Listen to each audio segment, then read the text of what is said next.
दोस्तों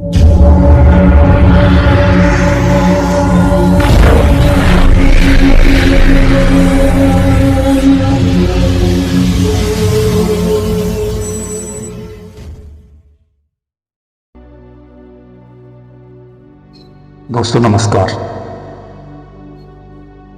आज हम बात करेंगे मणिपुर चक्र के बारे में। पिछले वीडियो में हमने आपको बताया था स्वादिष्टान चक्र और उससे पहले बताया था मूलाधार चक्र। तो ये हमारा तीसरा चक्र है। मूलाधार के बाद स्वादिष्टान, स्वादिष्टान के बाद मणिपूरक चक्र। तो मणिपूरक चक्र ये आपका तीसरा चक्र है जो सूक्ष्म शरीर से जुड़ा होता है। इसका गुण विचार और संदेह करना होता है। विचार और संदेह करना इसका गुण है। पूर्व जन्मों की इच्छाएं सूक्ष्म शरीर के जरिए इस चक्र से होते हुए विचारों के माध्यम से स्थूल शरीर को क्रियाशील करती हैं।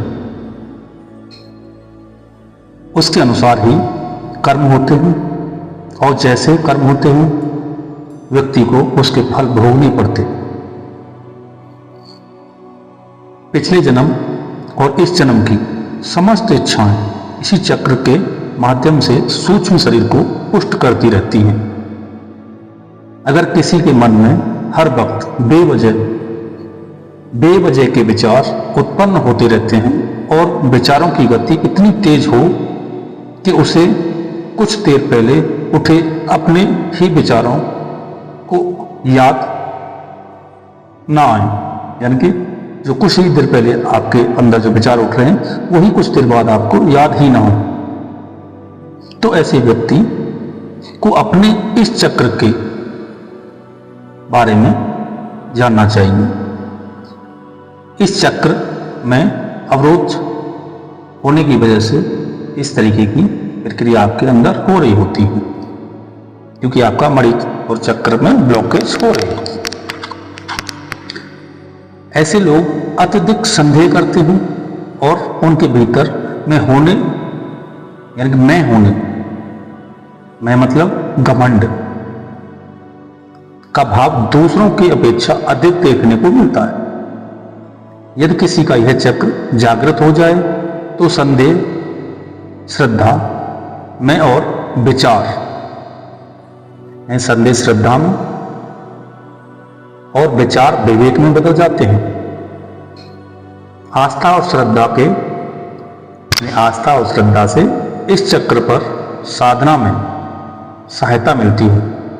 इस चक्र में अग्नि तत्व प्रदान होता है। सांस में अग्नि तत्व चलने से ही उपरोक्त भाव उत्पन्न होते हैं, यानी इस तरीके के जो भाव उत्पन्न होते हैं वो अग्नि तत्व चलने पर ही होते हैं। जल अग्नि को बुझा देता है। सांस में जल तत्व चलने पर यदि इसकी साधना की जाए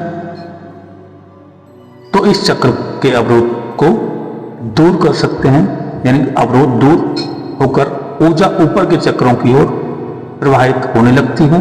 इसका जो बीज मंत्र है वो है रम। ये लक्ष्मी जी और विष्णु जी का चक्र है। इस चक्र को कि आप साधना करते हैं तो इस चक्र की साधना से आपको, यानी कि लक्ष्मी जी आपको क्या देती हैं? धन दौलत। तो इस चक्र की साधना करने से आपके जीवन में धन दौलत की कमी नहीं रहती है। क्रोध, इस तरीके का जो भाव होते हैं जो अग्नि से जुड़े होते हैं वो भी आपके धीरे धीरे खत्म होना स्टार्ट हो जाते हैं। इस चक्र को आप पार कर लेते हैं तो आप अगले चक्र अनाहत की तरफ पहुंच जाते हैं। अनाहत चक्र के बारे में हम आपको अगली वीडियो में बताएंगे। इस चक्र में हमने आपको शॉर्ट रूप में, यानी छोटे से छोटे रूप में बताया कि मणिपुर चक्र क्या होता है। और ये मणिपूरक चक्र जो होता है वो हमारी टुंडी पर होता है। टुंडी जो होती है हमारी नाभि पर ही हमारा मणिपूरक चक्र होता है। तीसरा चक्र है ये, और इसके बारे में हमने शॉर्ट से शॉर्ट रूप में आपको समझाने की कोशिश की है। तो अगला चक्र जो रहेगा अनाहत चक्र रहेगा। अनाहत चक्र के बारे में अगली वीडियो में हम चर्चा करेंगे।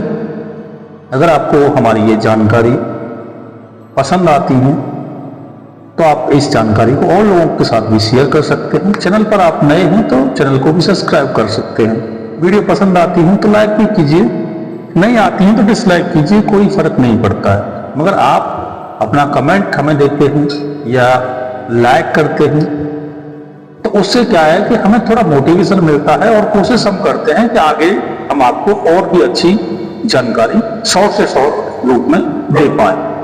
धन्यवाद।